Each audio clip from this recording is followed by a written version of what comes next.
All right, welcome. We have Oskar today, and we're going to be talking about QiGong and so on. And I want to say, even before getting going here, I wanted to say how much your class in particular was so instrumental in my healing journey the last couple of years. That the first time I came to the class, it was, and I'll go into this a little bit later when we're talking, but I felt the first time after so many months or years of hypervigilance and feeling tension all the time, I felt this is what calmness feels like again. This is what a sense of peace feels like. I felt that for the first time after so long in your class. And that's really hooked me to keep coming back, and why I wanted to honor you today in inviting you to this. So welcome, Oskar. Thank you so much, Anurada. It means a lot to me to know that it's made that much of a difference. It's just beautiful. Thank you. Yeah, absolutely. I would love for you to tell people a little bit about who you are and what you do. Well, I'm Oskar. I'm a trans non-binary person, and I teach QiGong. I've been studying internal arts, so QiGong, Tai Chi, mainly since 2003. So that's coming up for 20 years in April, I think it'll be. And yeah, I teach a online class that I started just as lockdown began. That's pretty much it. Yeah, that's amazing.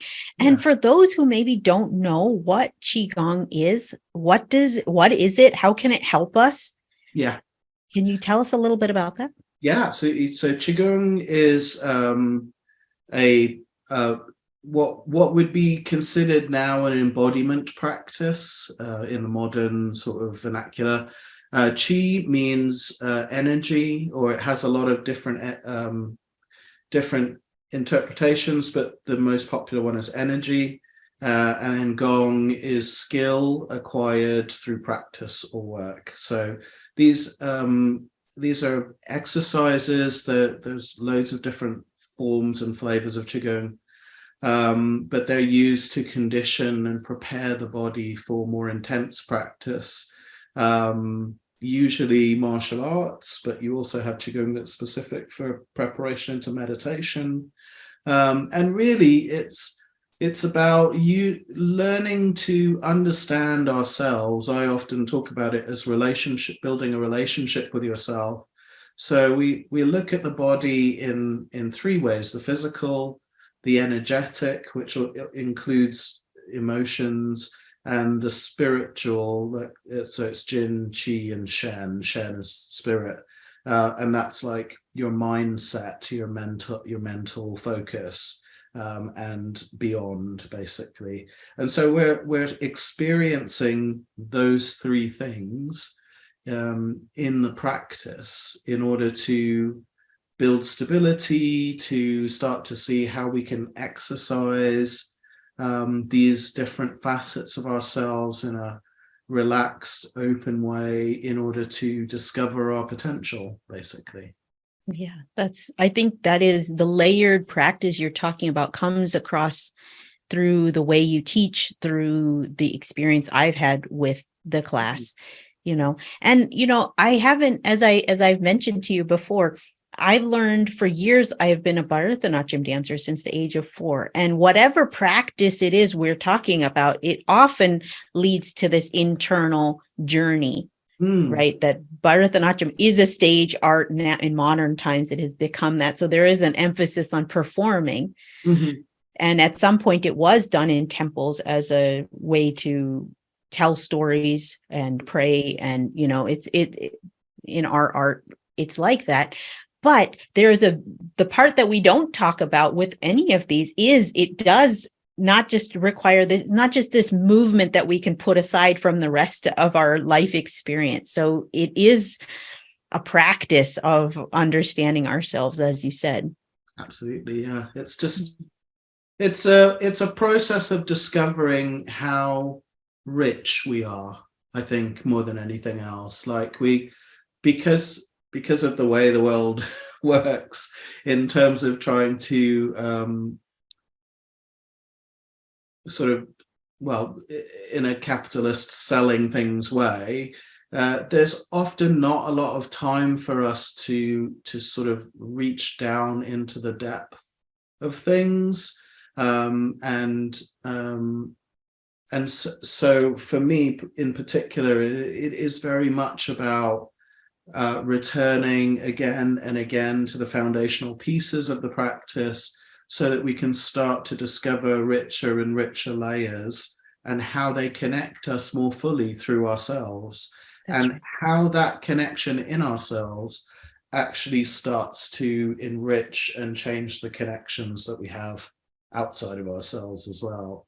Yeah. And I think that's really, how we start to become, in awe and in love with the sort of humanity of ourselves. I think a lot of that is taken away from us in the way that we see the world and the way that we're shown the world. Like we don't get a lot of time to sort of fall in love with ourselves and humanity in general, because we're always being shown what's wrong. That's right. That's right. And that's what your point about capitalism and actually not only creating the conditions for it, but then trying to sell us the solution in this, you know, instead of taking the the foot off the gas of accelerating capitalism, right, lighting the fire, actually coming back to ourselves, being with the intensity, the nuance of experience. Yeah. Like you said, loving ourselves. Well, capitalism certainly would stop thriving if we all started to care about ourselves and care about each other as humans and non-humans on this planet. Absolutely, yeah. I mean, it's a very tricky sort of game that gets played with capitalism and marketing, where there is an attempt to offer us a solution, but the solution doesn't actually give us real sort of benefit in a way, or it does, but only on a superficial level that encourages us to go and find more.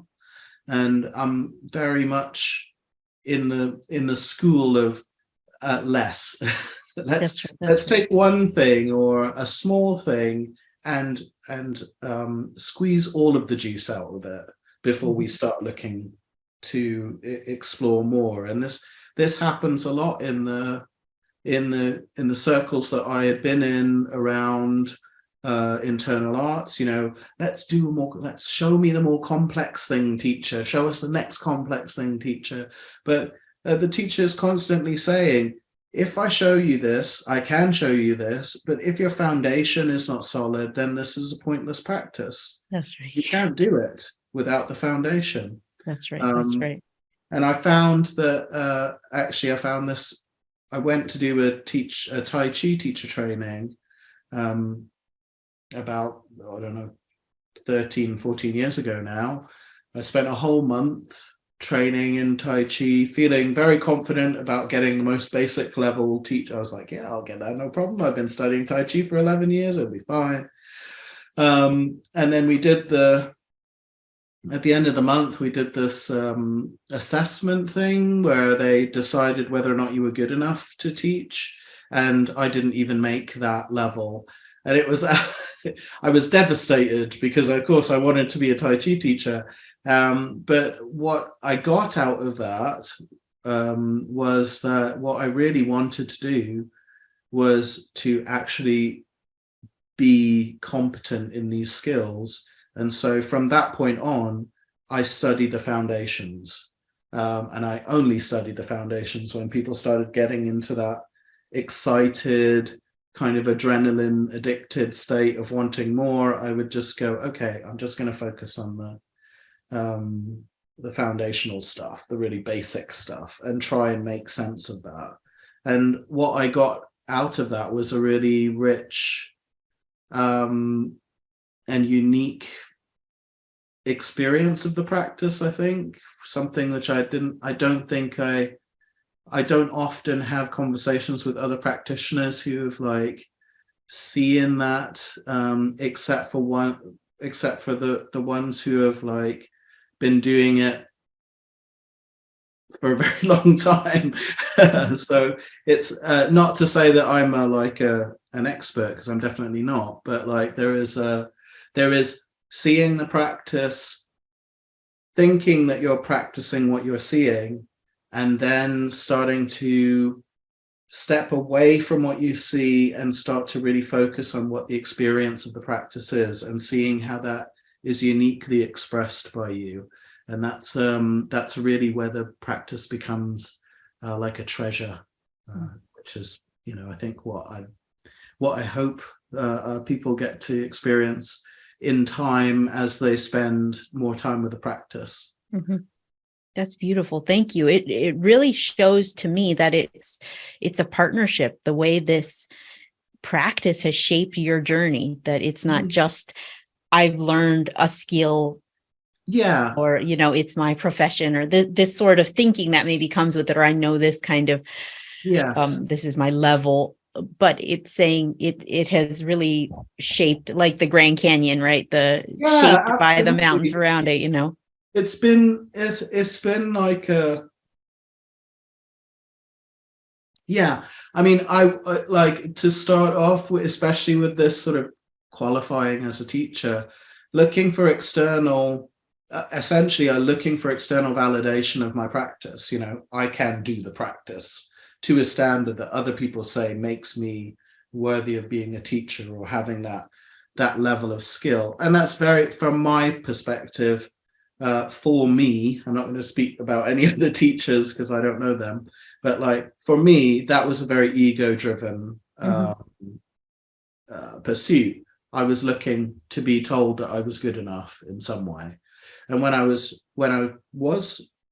met with that shock of not being good enough in the sense I wasn't good enough to qualify to test, what I was given was an opportunity to like connect authentically with what I wanted from the practice.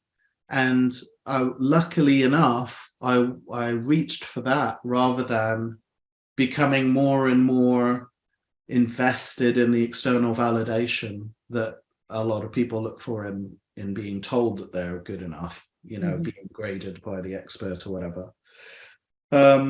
Which is something we're told so much through capitalism. Sorry, go ahead. Oh no, you're totally right. Well, this is a big part of the journey, is like starting to recognize the things that affect us. And for me, definitely starting to be revealed through my practice.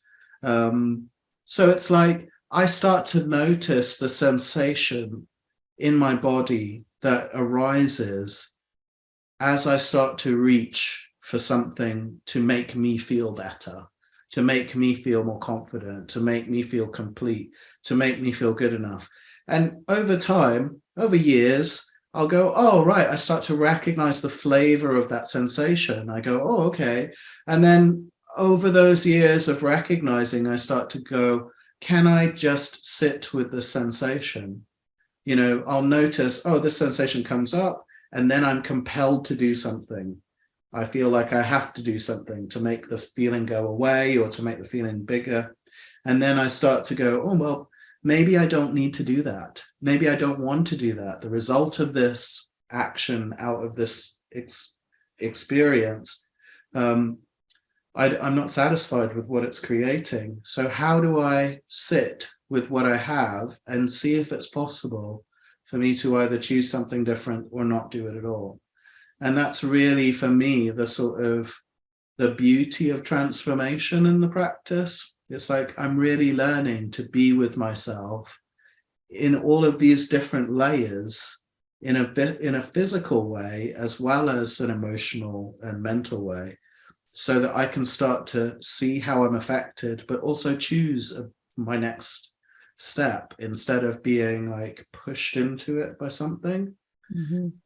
That's right. That's beautiful. And I think we can all learn from that, and what you're suggesting in my own experience in your class and with other arts that I have spent many years developing, is it's a very personal journey that we can't necessarily, right? So that it can be personalized to us. It can be a journey of self-discovery in that. And then it can give the meatier things that we might be hungering for, that capitalism is trying to serve us very tiny, not satisfying meals. We maybe can find this within ourselves. And so on. That's amazing. What does, in this context, what does setting the stage for thriving look like with this practice, or look like for the listeners? Because many of us are burnt out and overwhelmed. We want to do good in the world. How does this sort of practice set us up for that sort of success? I think in many ways, on a purely physiological way, we're working with, fight flight. So we're learning how to step back away from our adrenaline fueled fight flight response. And when we do that, we step away from a very limited, small dimension of choice into creative choice in the brain. So I think more than anything, it's about learning how we can step into possibility in this practice. We're learning about the things that constrict us, the tensions, the fears, all of that sort of stuff. We learn to sit with it, and then we start to look at possibilities that we may not have even considered to be there. And also a big focus of my courses or classes is about how we are kind to ourselves in a way that is sustaining, as opposed to just, oh, you're a good person. It's like, how do we fuel ourselves to stand in places that are not comfortable, which don't, and instead of taking on the energy of that harshness that we're often encouraged to do, or we're taught to do in this world, how do we stand with ourselves in difficult situations, but with the energy of kindness? Like, I know this is tough. I know this is hard. I know you don't want this, but also this is where we need to go. How do we get there? So that's really, I think, what the practice has definitely brought for me through my life. So I hope that I can communicate that or offer that in a way that people can find their version of it, so that they can sustain themselves essentially in what is a not very sustaining environment.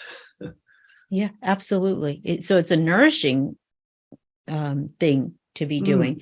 I also, to your point about the fight flight, we also have the freeze, we also have the fawn, there's so many other responses, but all of those show the similarity, the common thread, especially in the fight flight or any sympathetic response, i.e. that part of the body that amps us up for things, right? For the fight flight.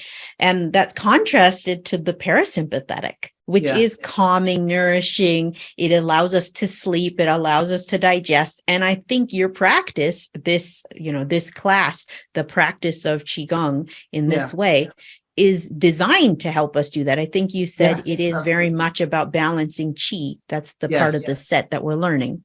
Yeah, well, I teach on a Saturday Tai Chi Shabasha Set 1, which is created by Professor Lin Ho Sheng. It's one of the most popular sets in the world. It was released into the wild in the 80s. And Professor Lin is still alive today, so you can find him on the internet. He has a website. And it is both a sort of well-being qigong, and it can also be used as a medical qigong to treat particular ailments, though I'm not a practitioner that can prescribe in that way. So set 1 is very much about balancing the energies of heaven and earth through the body, through the human realm, so that we are essentially clearing stagnant chi that's maybe blocked in the channels of the body, and getting that flow to be lively and fresh and reinvigorating and nourishing, so that we can be our best selves, essentially. Yeah. And what a joy that is. I think at least I found that immediately within the first few minutes, that first time I did the set, but then returning to it. And unlike my normal self, where I am a studious person and take notes and, you know, that sort of thing, even with my dance, taking notes on what are the steps and practicing on my off time, because not only that's the person I am, but also I love dance. But here with QiGong in your class, I gave myself permission to just come, not necessarily have to take notes. I don't have to memorize the set, although there's times where I've taken notes a little bit. So maybe I have a half page of scribbled notes, but just mostly remembering the beautiful metaphors of the pieces. We're looking at the moon, or we're fishing in a lake, you know, like this kind of metaphor of how beautiful the imagery is, and how those can bring moments of calm. And I love the imagery that those are nature metaphors, and that we, you know, so that's what I can bring close to me. So it's like, it's brought me a different type of me, right? Instead of overactive and so on. But then I've also heard from people in our class and beyond, where then regularly doing it on a daily basis is good for them too. So, you know, there's a lot of adaptation, I suppose, of how. It is completely, you know, there are always going to be teachers who tell you need to practice in a certain way. And my view on it essentially is, it's a unique practice that you need to bring into your life as it works for you. When I first started, I was dealing with addiction and depression, and often I could only manage to practice maybe 5 minutes in a week. And so a big part of that practice at the beginning was forgiving myself for not practicing the way I should. And yet still, I find myself here 20 years later doing a practice where other teachers have been the catalyst for me teaching, by saying you should be teaching. So my view in my class is, it doesn't matter what your capacity is. You can come, you don't have to have the video on. You can just sit and watch the class. You don't have to stand. You can do it sitting down. I know teachers who taught it lying down. So whatever capacity you have, you bring that capacity, and we just work from there and see what happens. I'm not going to, it's an online class. If you haven't got your video on, then obviously I can't correct you. So the focus is really on you taking care of yourself and not pushing yourself beyond your abilities and what you're able to do. And yeah, we just see how the practice evolves in you, and enjoy that, rather than me being, you must move your arm to 90 degrees and hold it for 5 seconds or whatever. There's plenty of teachers out there who can teach you how to do that. That's right. But this is a very gentle approach to it. And I think in this time right now, where it is burnt out, where things do need to change, us stopping regularly to nourish ourselves, to calm down our nervous system, as you said, those are important gifts to take into this year and beyond. I think that if we haven't figured out methods to do those things for ourselves, this is a great place to build that foundation, your course. And also, I mean, more as importantly as that is the taking the focus from outside to inside. So even though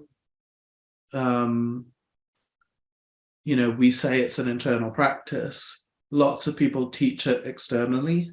So this is the move, and we do the move like this, but it's really the movement itself. It's important, but it's also not as important as you being present in your own body and experiencing what's going on. Because then you understand the difference between inside and outside. It took me years to work out what I thought I was doing, which was internal, was actually me looking outside of myself and not really having an internal experience.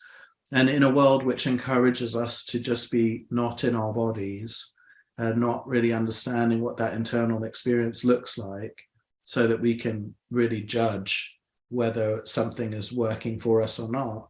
It's really important to have that opportunity to start to begin the journey of going inside and seeing what that's like. Yeah. And yeah, you show that eloquently in your class the way it is. So thank you so much. Yeah. I want to continue, but I want these conversations to be short and really beautiful. So I think we really hit on some really important points. Where can they find you if they want to join the class? Where is the best way? I know you've given us the link, but also where can they find you? Where else on the web, for instance? Well, I'm on Instagram as Digital Oskar. I don't talk often specifically about QiGong. It's more about me unpacking my internal space, which is part of my practice. And I think the link to the class is in my profile there as well. And you can also find me on Facebook under as Wandering Tai Chi, which again, I don't post very often, but it has a link to the class. I try to really spend more time on building a concrete practice to share than I do about having regular posts and, you know, the kind of That's right. the kind of marketing aspect of it, though I do see the value of it as well. So it's like still finding balance there. Yeah, absolutely. But for those, it's the UK time, 10 a.m. and it's weekly on Saturdays, and it's excellent. Yeah. Thank you, Oskar, for your time today. Any final thoughts you want to share before we say goodbye? No, just to thank you for this opportunity to share a bit about my class, so that people can understand a bit more about what it's got to offer, and I hope to see people turn up if they feel like it's something that they want to engage with. Thank you so much, Oskar.